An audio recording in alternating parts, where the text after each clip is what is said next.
Hola a todos, muy buenas tardes, muy buenas noches, dependiendo de dónde estén. Un placer poder recibirlos en lo que es nuestro primer webinar abierto de School of Rugby, un proyecto al cual nos invita Inversiones LATAM, patrocinado por Chile Rugby.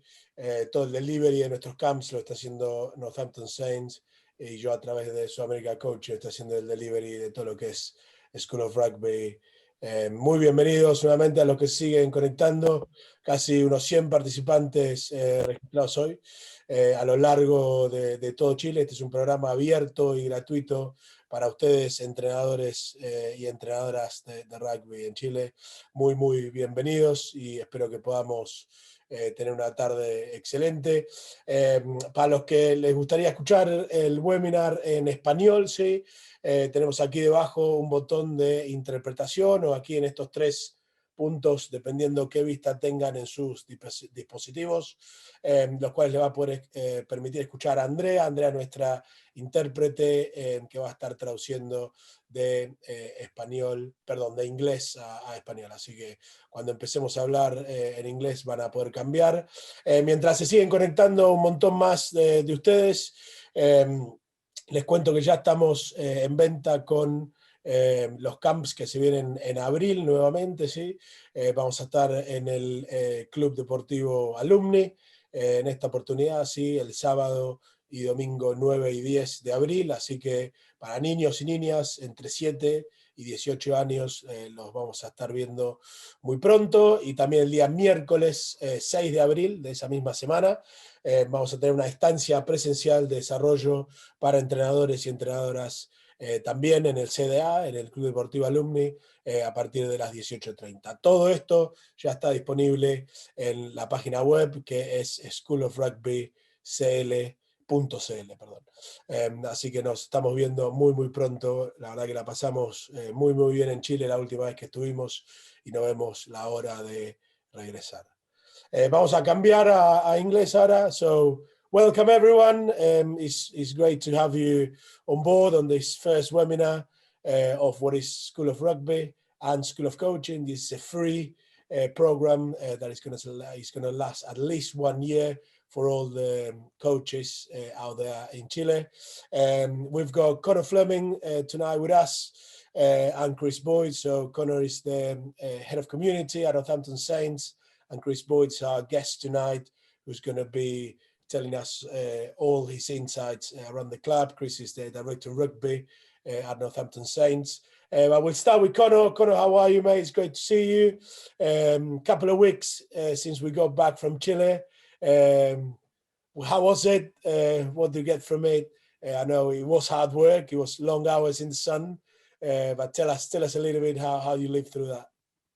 Yeah, it was great. It was long hours in the sun, especially for a ginger like me, pasty jock lad from up in Scotland. But yeah, it was great. We were really welcomed. The hospitality was fantastic, so we couldn't have asked for any more there. We didn't really know quite what to expect really when we went out there, but we were really sort of just blown away by, I think, mainly the passion for the sport in all the three areas of the country that we visited. It was great for us to be able to take the Saints badge and leave a bit of an imprint out in South America, and hopefully showcase and pass on some of the key principles from a coaching perspective that we deliver across the club here and across our community and academy systems. Yeah, the main thing we hope is that people came away with having learned something in our trip. But yeah, great journey, great experience for us. Certainly challenging with the language barrier. Coming away, I think maybe learning how to say run, pass, and catch by the end of the last day. But yeah, it was great experience. We're really looking forward to hopefully coming back again in the near future. Brilliant, fantastic. It was indeed a great experience. The coaches that we took actually out there made a massive effort, and most of the people had a little bit of English, so we managed quite well. But I think that the legacy has been there. Just before I hand you over, Chris, I'm just going to remind everyone how to swap to Spanish for the last time. Si se acaban de conectar, aquí debajo hay un botón que dice interpretación, que tiene un pequeño mundo, o en los 3 puntitos, en cualquiera de las 2 esquinas en sus dispositivos. Hagan clic allí, sí, ya lo van a estar la van a estar escuchando a Andrea en español. Chris, good evening. How are you? Pleasure to have you here. Good evening. It's very much a pleasure to be here. Fantastic to have you. I know it's late here in the UK and this is a massive ask. Was it a day off today at the club by any chance? Yeah, it was. So we train on Monday, Tuesday, have a Wednesday off, train Thursday, have a little run on a Friday and play on a Saturday. This is our normal week for a Saturday to Saturday. Well, you make it sound really, really easy. I'm sure it's a lot of hours in a week. Should we go with that? Do you want to start through that? Do you want to tell us a little bit how you got to the club and all the way from Wellington, having a very successful run with the Hurricanes? Do you want to start with that?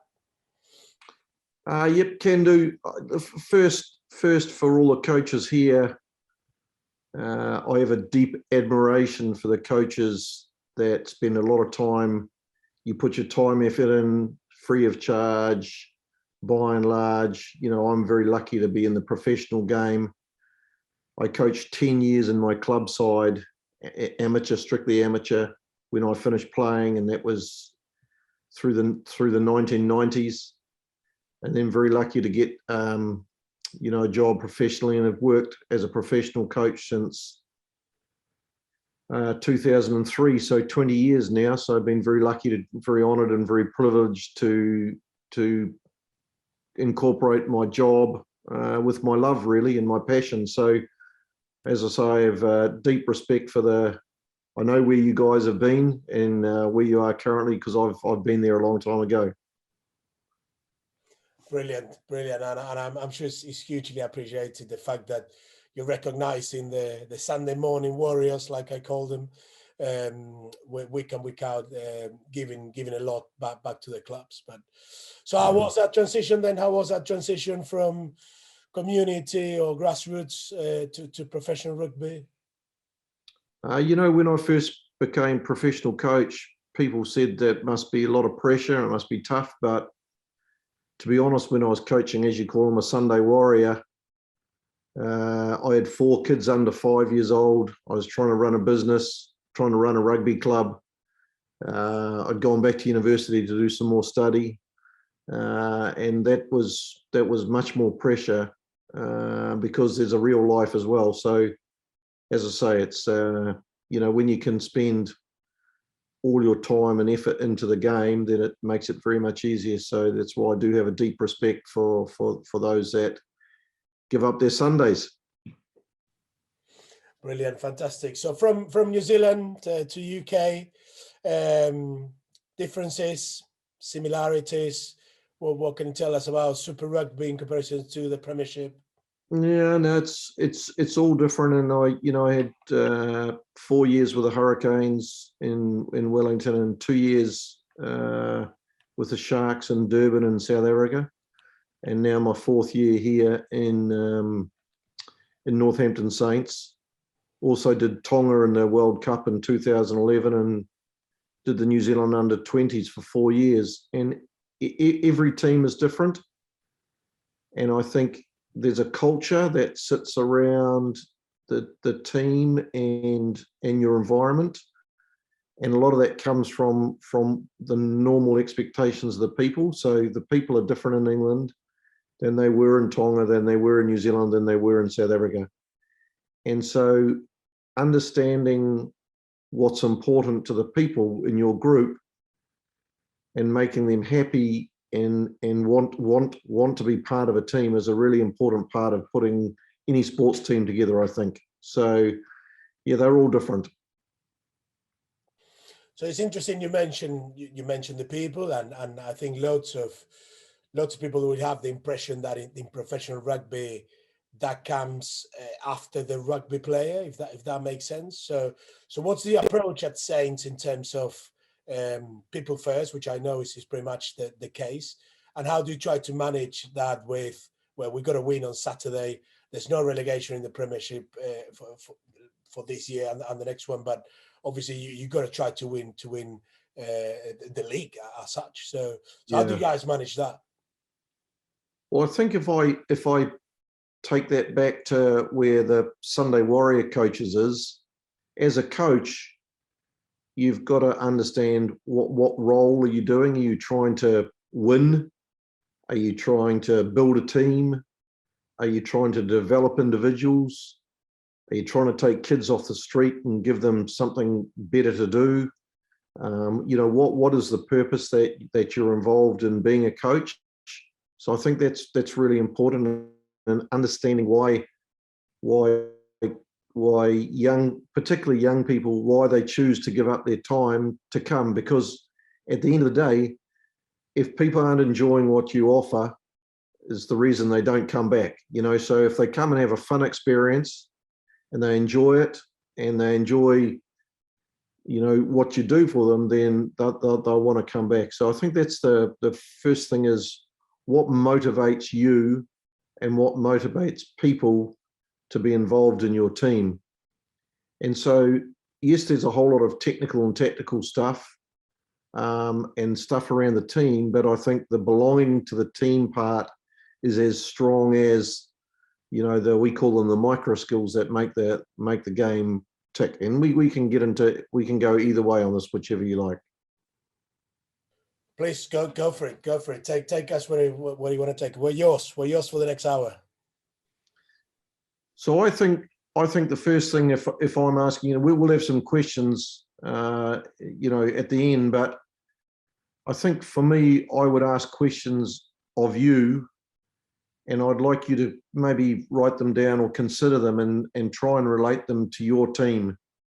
And so when we ask these questions of ourselves, the reason we do is because we want to improve, we want to get better. We talk about making the boat go faster.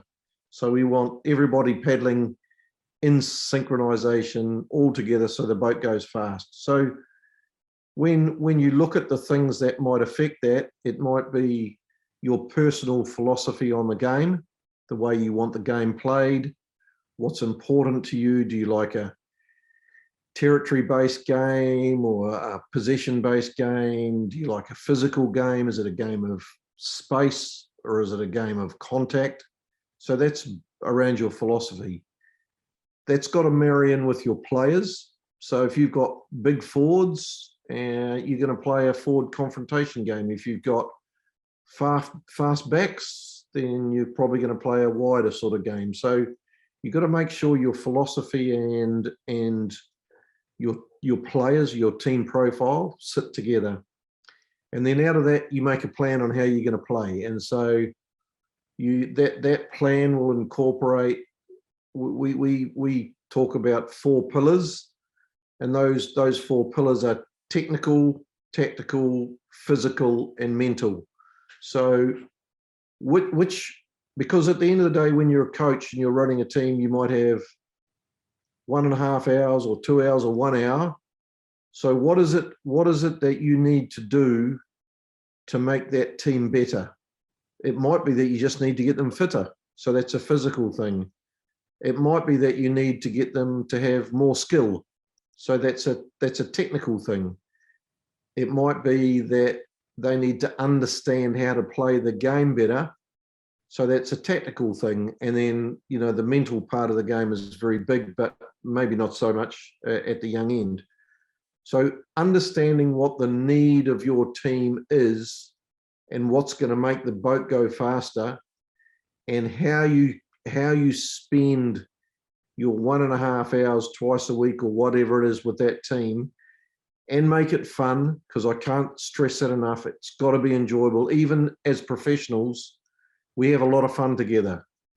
If nobody laughs when they come to your environment, you're probably wasting your time. So they've got to enjoy it. They've got to walk away satisfied that they've grown and learned and developed something while they've been there. So when you look at that team, you can say, how do we get better? What is it that we need to do? And then once you work that out, it's just working out in that time what is the most important thing? So is it your line out? Is it your scrum? Is it your breakdown work? Is it your defense? Is it your kicking game? So what is it where if you make an improvement in a certain area, that's going to make the biggest difference? And I think inside that, how much structure, how much unstructured play, etc., etc. So I'll give you an example.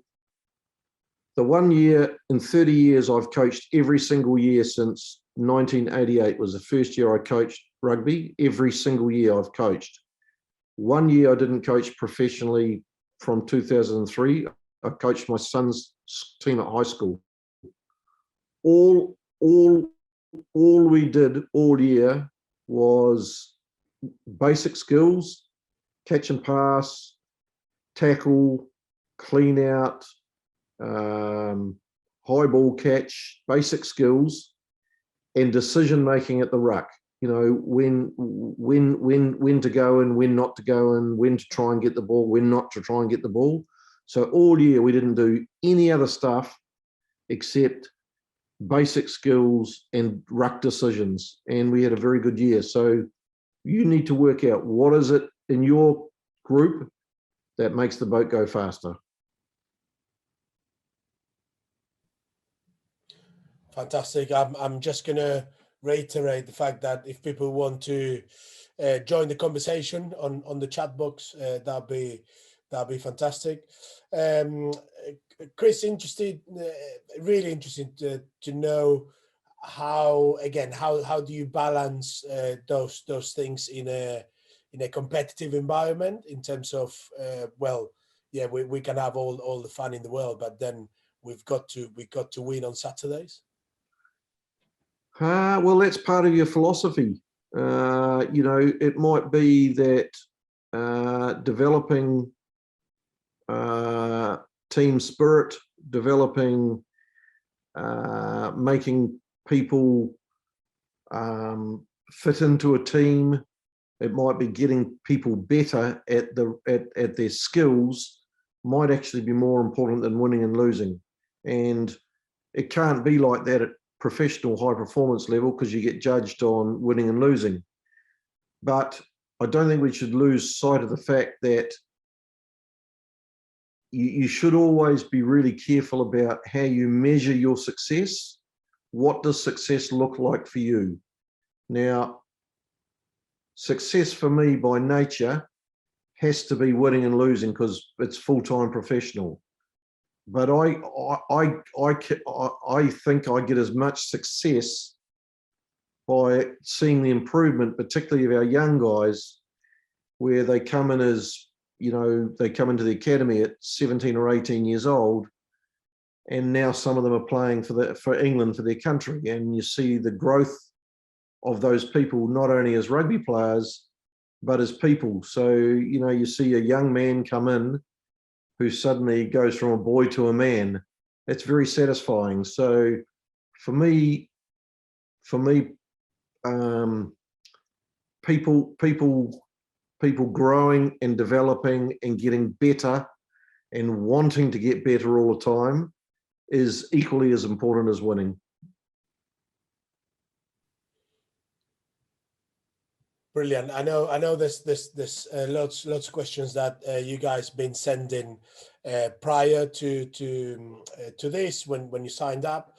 I'm just going to stay there because I know a couple of these youngsters that you've mentioned. They've been in school with us and then they've gone to you. And what sort of network you've got around them in terms of supporting that transition from somebody that's coming out from school. Some of them, they actually go to boarding schools where everything is sort of laid down for them and it's ready to go.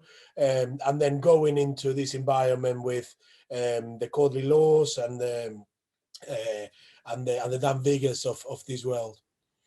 Well, I think we run a very inclusive environment. So in our environment, our 18-year-old boys train with our English international players. So we all train together. So they're in the gym together, they eat their food together, They wrestle together. They train together.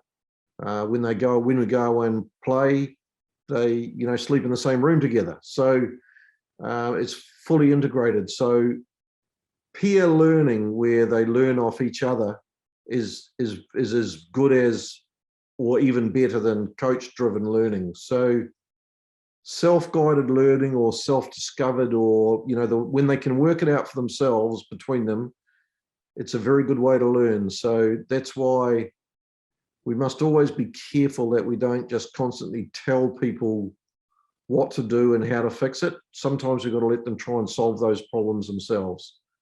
But it's very satisfying to see, and all those people have different needs. Some people are not quite emotionally ready to play in a big contest. They're not quite ready mentally. Some guys are not quite ready physically because they're either not strong enough, or they're not fit enough, or whatever. Other guys don't really understand the game so well, but they've got very good skills. Some are the other way. Some understand the game, but so we try very hard in a team. One of the hardest things is we have, in the Northampton Saints, I'm responsible for 60 players and 40 staff. So, we try to make that as specific to the individual as we can. And I think one of the things that, as a coach, you don't always know what that individual player needs from you, and you're not always right to think what he needs to get better. And so you've got to have those conversations. You've got to talk to those people and say, one of the things I enjoy coaching the best players in the world, and I've been very privileged to coach some of the very best players in the world, all of them want to get better. Dan Bigger is 30 years old, he still wants to get better. Courtney Laws is over 30, he still wants to get better. When I was lucky enough to coach Bowden and TJ Perinar and those guys, they all still wanted to get better. So I think finding out what it is that drives them and fuels them to do that, and you'll find that, there's a youngster that you've got, and one guy might, want to do it because he wants to do it for his mum, and somebody else might do it for himself, and so the motivation is different for everybody.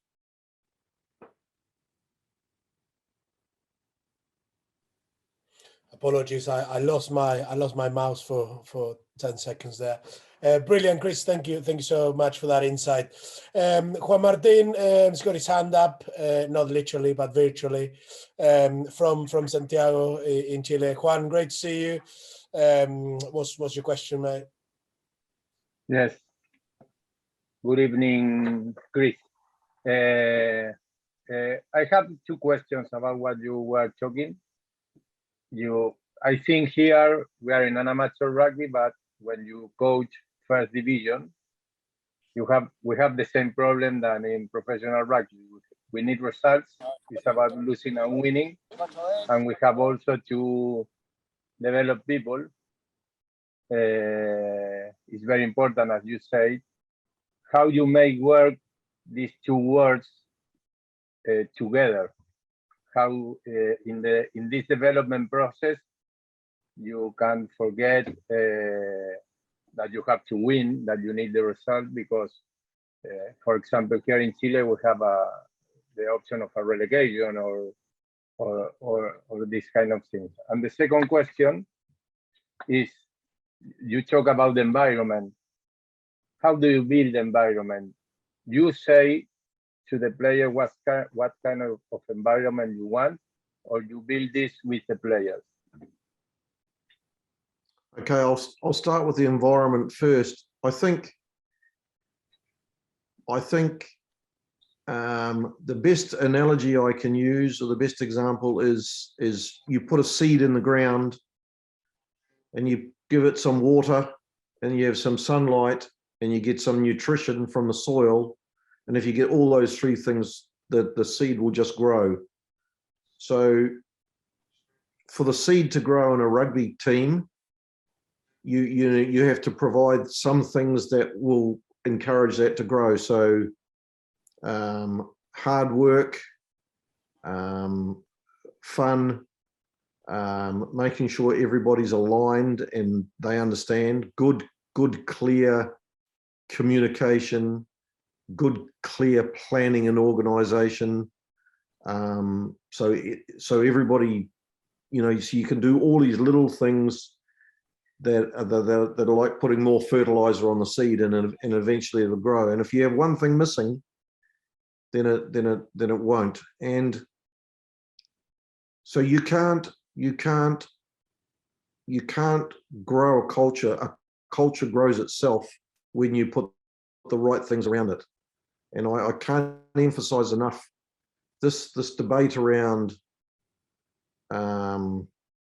winning versus performance, I think, is a really, really interesting debate. And one of the things at a very competitive level that is a problem is that you're probably employed by a board or a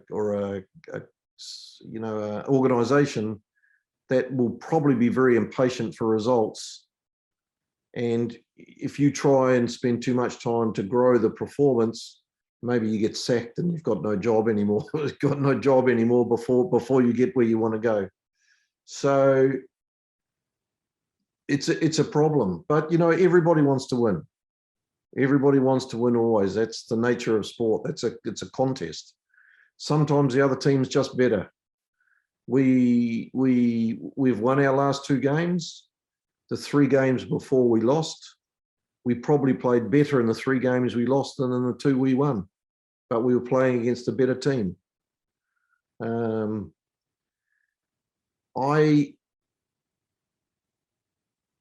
think sport has to have, for me, people have got to want to come and watch, so they've got to enjoy what you're doing.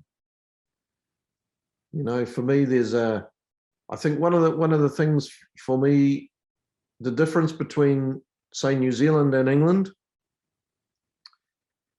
and it's in the culture, it's in the psyche. English players are too scared to make mistakes, so they don't try hard enough. They worry that they've got to be too accurate. In New Zealand, the young players will try things, and if that doesn't go quite right, it doesn't matter quite so much. They don't get growled at. But in England, it's very much that you've got to be accurate and clinical and not make mistakes. And so I think that gives they're a bit scared to put themselves out there. So I think this is a problem, cultural problem. Okay, and how do you change this set mind in the English people? So when we train now, we have 2 or 3 things we talk about. So we train to task or to time. So as an example, if we're training to time, then you say, let's say we use the line out as an example. You say, okay, you've got 10 line outs to practice. And if you don't get any of them right, doesn't matter, 10, that's it. You've got to move on. So you put them under pressure with time. If you're training to task, then you say, okay, we're going to do 10 accurate line outs. And if it takes us 20, it takes us 20. If it takes us 15, it takes us 15, but we're going to do 10 good line outs. So here a decision you make, do you train to task or do you train to time? Now, when we train, we use 2 words in Northampton Saints. One is where the accuracy is very important, and one is where to try and challenge your skill under pressure is the challenge of the skill is more important. And so if you make a mistake, it doesn't matter. So when we go to train, we call it Churches and Carlsberg. And Carlsberg is a name of a beer. So that's when it doesn't matter. You can if you make a mistake, doesn't matter. So we call it a Carlsberg. And Churches is the shoes that they make, are very formal and very proper type of shoes. And so this is very strict, and you've got to be accurate. So when we train, we might have a 3-minute block where we're doing offloading skills, and it's a Carlsberg block. So you can do anything you like. You can throw it between your legs, you can throw it over your back. You challenge yourself to be as good as you can be, and it doesn't matter if you make a mistake. So now we have to introduce, to get them to free themselves up, but we have to introduce Churches or Carlsberg. And the last question, I think, I don't know. When you say this performance against results,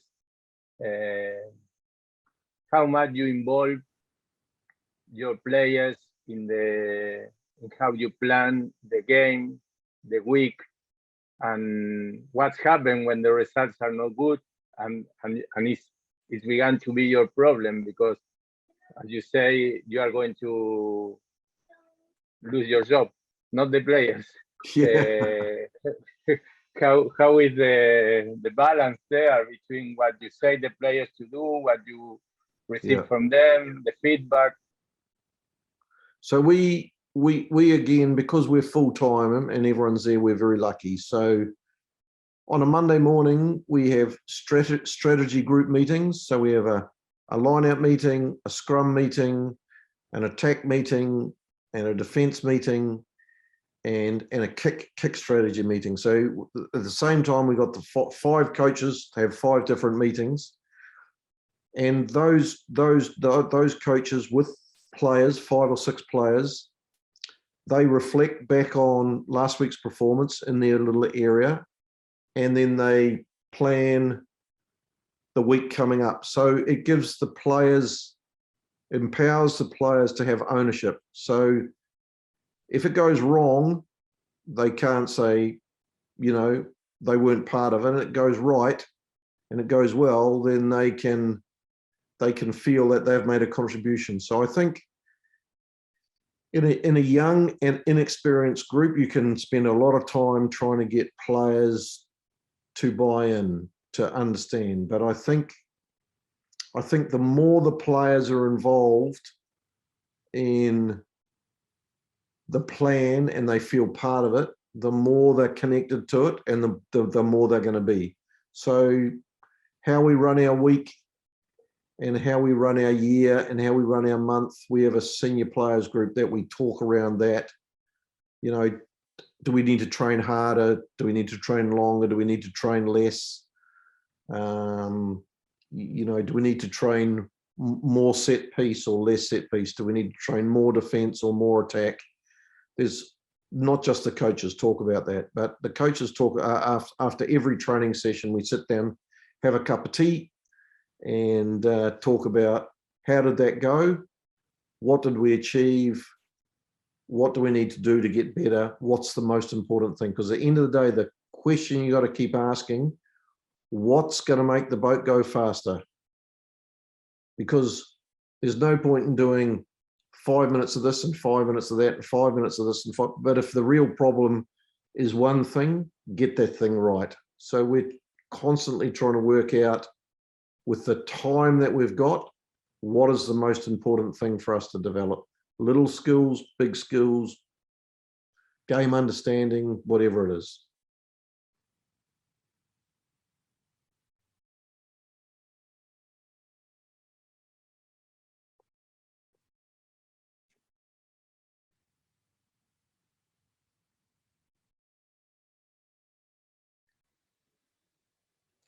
Brilliant. Thank you so much, Chris. I was hoping for somebody to jump in and carry on that wonderful conversation. Chris, I don't want to deviate. I know you had some points for tonight. I mean, I've got hundreds of questions if you want to go down that route. Yeah, go for it.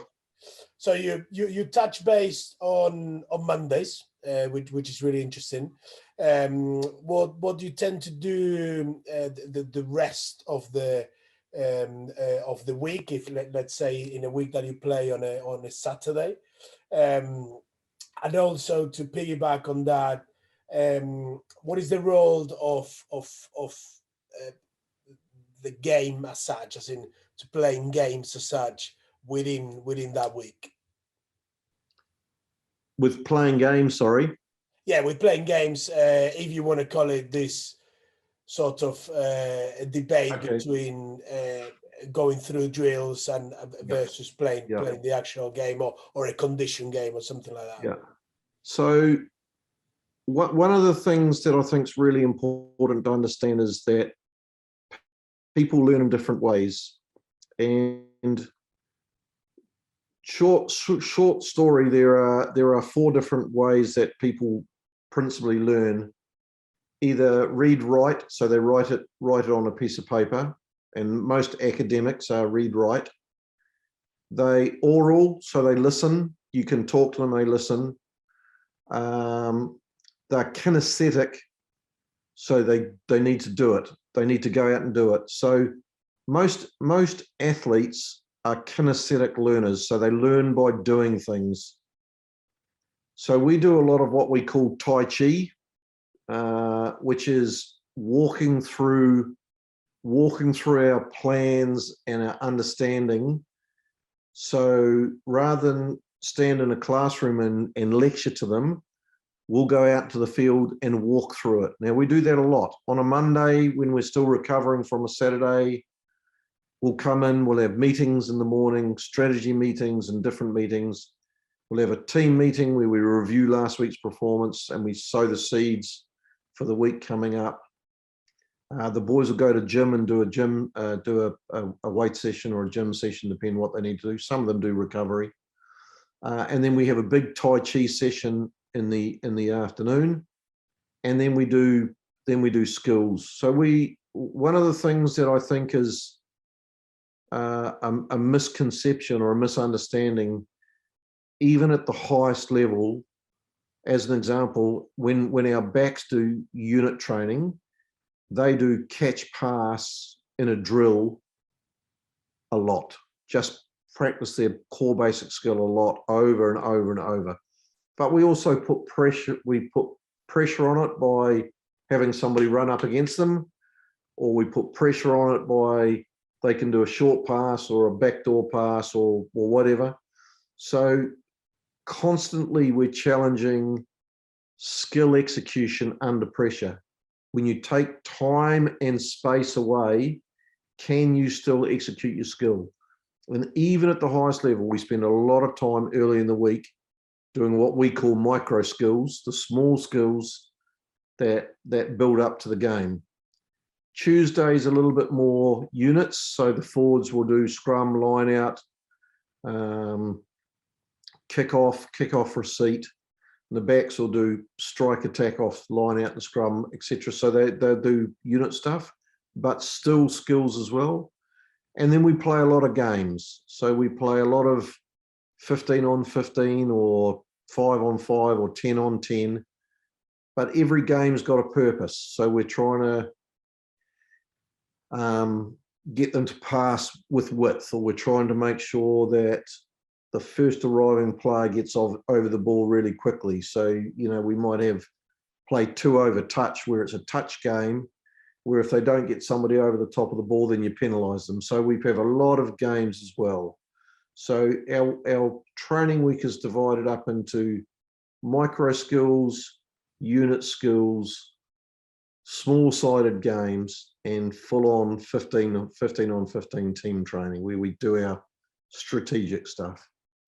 Yeah, and it builds up during the week. So more micro skills in the start of the week, and by the time we get through to Thursday and Friday, it's mainly team training. Brilliant, really, really good insight. Thank you so much. Yes, go for it. Who's that? Vicente, go for it. Thank you. Everyone can hear me, right? Yes, you're good to go. Yeah. So, hey, Chris, I'm Vicente from Santiago. I'm playing in a country club. How are So you? my question is, I'm good. You? Yep, very good. Thank you. Nice. My question is, you don't think is going backwards if your team needs train the basic stuff, you know, like the passing, tackling. I mean, because sometimes here in Chile, we think we don't need to train the basics because we need to go like the next level, you know, to be competitive. But Yeah, I thinking you can want to run if you don't know how to walk. You know what I mean? yeah, So in Northampton, it's not a bad idea. Train the basic stuff. Doesn't matter if they're playing like the Premiership. If you need it, you just need to do it, right? yeah. But you know, as you get to a higher level, the thing that disappears is the time and space. So less time, less space. The game is much faster. It's faster and faster and faster and faster. Yep. Less time, less space. So the only way that you can survive in that environment is your skills have got to get better and better and better and better. And so I said to our boys after training on yesterday, that the difference between if you have, say you got 5 10-meter passes to go from one side of the field to the other, and every one of those passes is flat, not loopy, so it goes flat and it's fast and it goes straight to the hands of the person so they can make straight pass. The difference across those passes is probably 1 or 2 seconds. That 1 or 2 seconds is probably 8 meters of space for the winger or the last person on the end of the line. So you have to be able to execute your core basics well. And at the end of the day, rugby's pretty simple. You work, you decide, and then you execute. So you work to get into a position, you decide what you've got to do next, and then you execute the skill, and then you repeat it. You get up, you look, you work, you decide, you execute. And so, you know, maybe in your team, the core basics is not the problem. It might be that they're just not fit enough, or it might be the fact that they don't understand the game, or it might be the fact that, you know, if you've got a team that can't tackle, then you've got to spend some time practicing your tackling. So, you know, there's not enough hours in a day for a rugby coach, especially a Sunday warrior. You can only do little things, but you know, it's like, how do you eat an elephant? You eat him one bite at a time, eh? So you've just got to chew off little bits, get this bit right, get the next bit right, get the next bit right, and just keep working on what is it that I can do to make the boat go faster. Brilliant. I'm loving the fact you like the Sunday morning warriors, and you're obviously going to steal that from me. So I am. My night has been positive so far. Gabriel's got a question. He's in the north of Chile. I'm assuming he's in Arica, but he'll tell us now. Gabo, how are you? This is Connor's official translator in Chile. Ah, Yeah, we wouldn't have done it without him in Antofagasta. He was a godsend. Hello, how are you? hey, Juan, Connor, Chris. hey, My question is about the skills training. Do you have like a measure? We only use 2 skills in a week or 1 week for a day. How do you plan that the skill training? You train two skills in a week or just one? How do you plan that? sorry, I didn't pick up which training were you talking about? Skills, Chris. Skills. What skills do you choose to, or how do you choose the skills you're going to train each week? So we also have, before training, we have 2 5-minute blocks of individual skills. So the player decides what skills he wants to work on, and it's up to them to get together. So you might have maybe one of the locks wants to practice his kickoffs receipts, So he needs to go and find a couple of props that are happy to practice their lifting, and either one of the coaches or one of the people that can kick to do kicks to him. So in those blocks, which are, everyone's got to plan their blocks before they get out there. We blow the whistle after we've warmed up. They got 5 minutes to do a block. We blow the next whistle, 5 minutes to do a block. And then if we think we need a particular skill for the team that we're playing this week. So for instance, when we played Wasps in our last league game, they're very, very good at the breakdown, very good at the breakdown. They've got 3 very, very good loose forwards. So for us, the race we themed for that week, the big thing that was important was the race for the space. And the space is the 1 meter around the ball.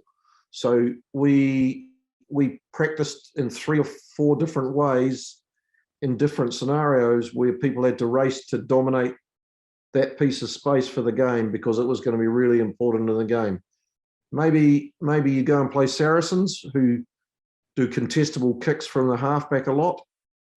So we'd practice high ball catch, locking the ruck down and playing off those rucks. So depends on what skill we need.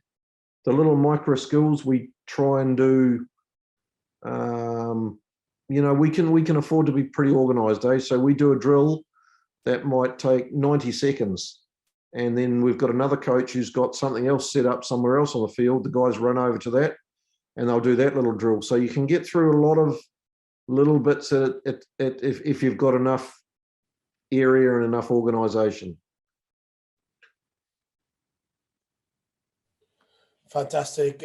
Thanks, Gabo, for getting involved with that, and all of you. There's some really good questions, Chris, in the chat, if you don't mind. I'm conscious of time. No, it's fine. And we're gonna be wrapping up very soon. Julian, I believe Julian is in Argentina. He's, as you, the director of rugby at a club there at Anduroga y Corrientes, and he's after some advice in terms of what sort of ages would you encourage coaches to go and give some empowerment to players in terms of self-assessment, in terms of feedback and stuff like that? It's not about an age, and it's not even about the coach. It's about the individual. So some teams that I've had that are, professional teams have lacked leaders and lacked game drivers. So you've got to do a bit more of that yourself. Other teams that I've had have had a very good group of senior players that are really, really keen on doing that. So you've got to give them a little bit more rope. And so, one of the things with people in empowerment is there's 2 things I always say about empowerment. One is you give them as much rope as you can, but you don't want to give them so much rope that they hang themselves. So you're getting that feel of how much authority you can give, but not too much.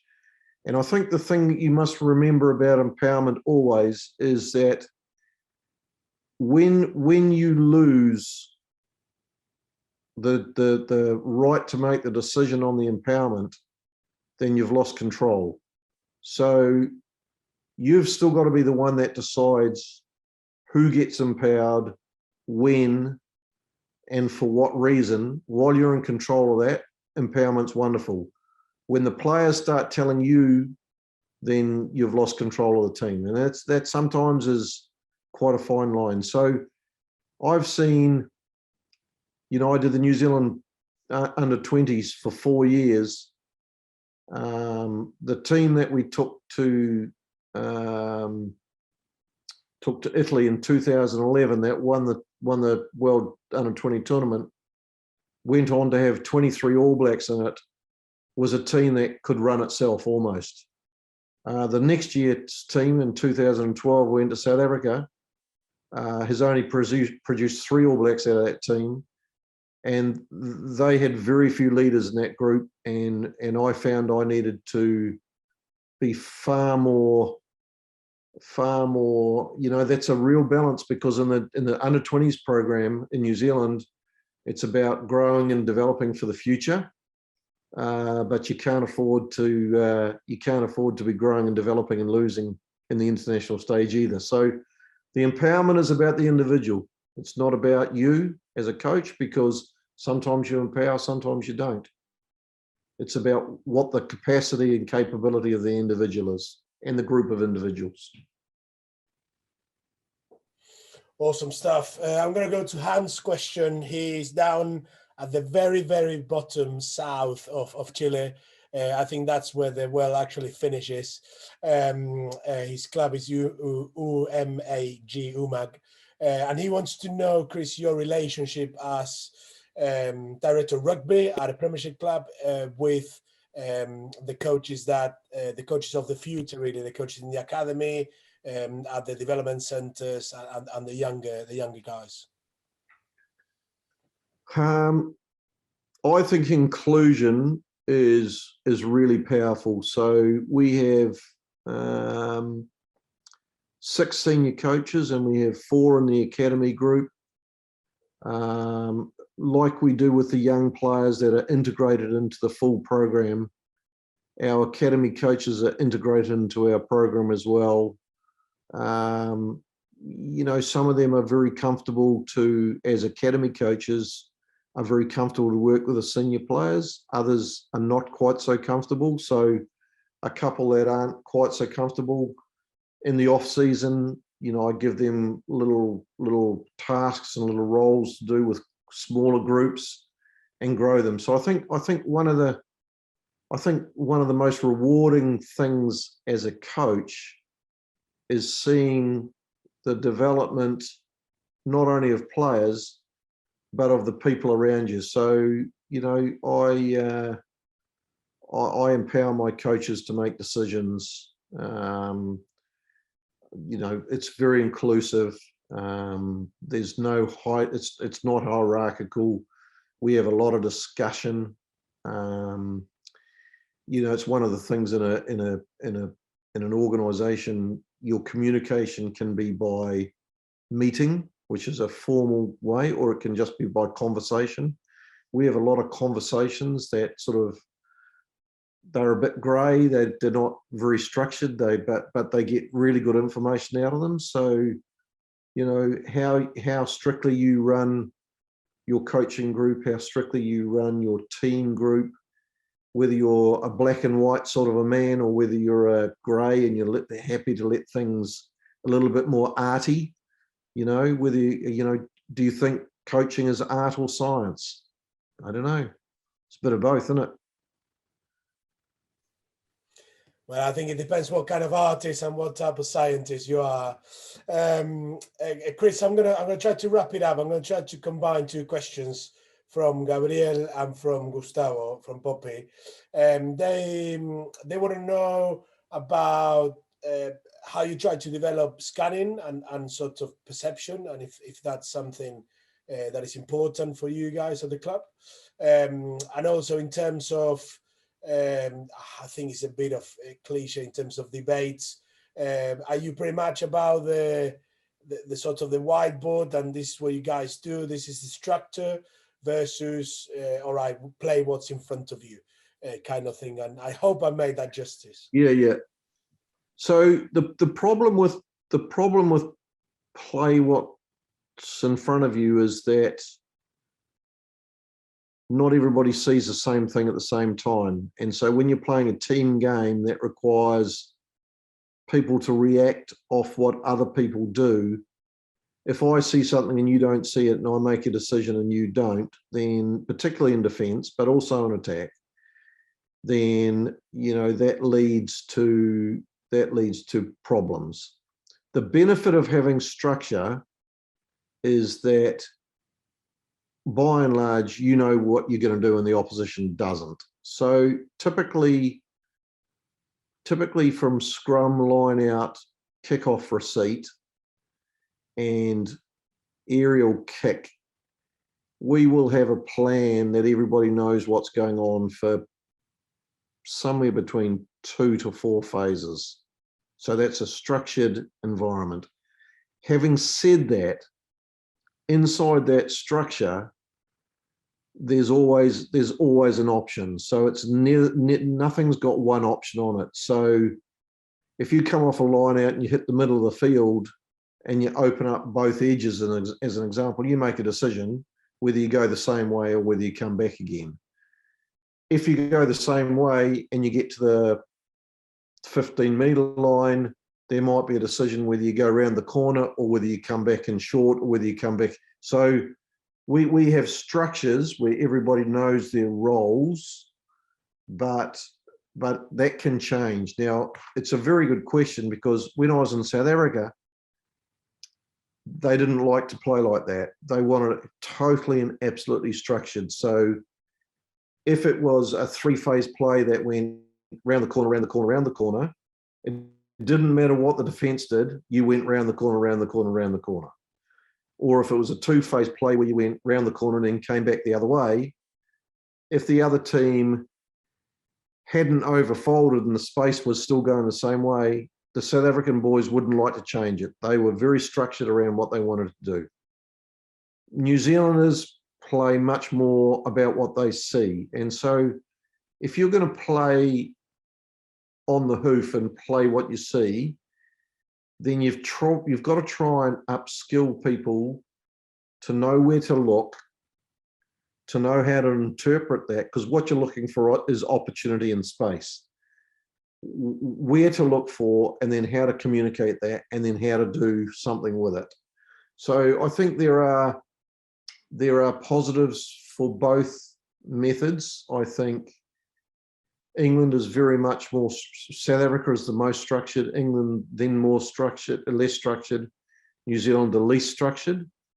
But I think that's to do with our DNA and our psyche, because we by nature, you know, when I coached Tonga, we didn't have any structure.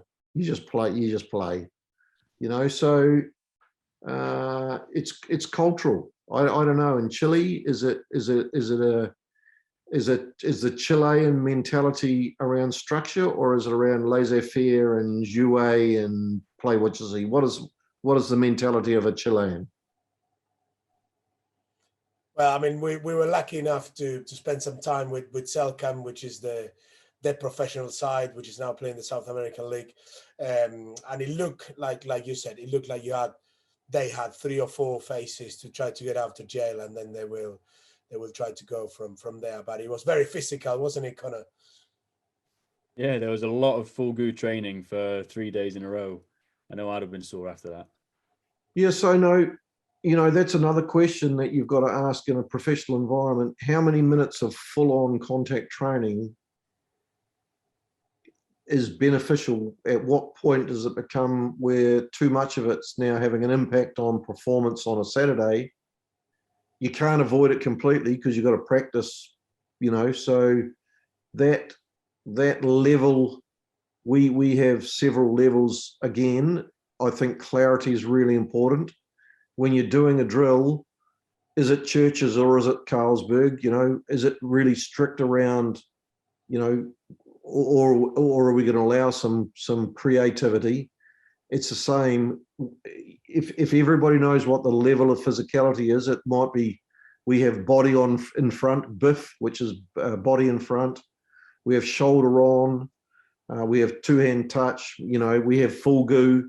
So we have 4 or 5 different levels that everybody understands what they are, because where you can get danger in training is when one guy's going really hard and the other guy's not. So to know what you're trying to achieve in a particular bit of your training, and I think you must talk about that, eh?